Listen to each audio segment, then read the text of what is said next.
Here it is. The Grand Theft Auto 5 release generated over $1 billion in sales in the first 3 days. It also led to a London man being stabbed for his copy, renewing the debate. Do violent video games lead to violent actions? You forget how to use your horn? Have some respect for pedestrians! A recent study by psychologists at Iowa State University found evidence linking violent video games to an increase in aggressive behavior in the short term. And after playing this game for 8 straight hours,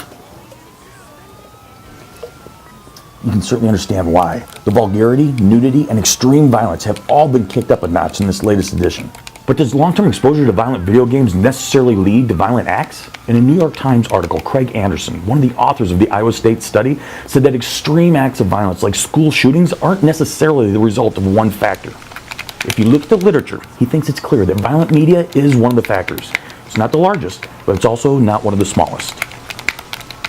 The good news is that the FBI says that violent crimes amongst young males, the game's target audience, have dropped by almost 50% between 1995 and 2011. Meanwhile, the sale of video games have almost doubled during the same time period. Even though we are still trying to figure out the relationship between violent video games and violence in real life, the hard truth is the game has a mature rating for a reason. Even as a non-gamer that struggles with simple tasks, I have to admit, the game is amazing.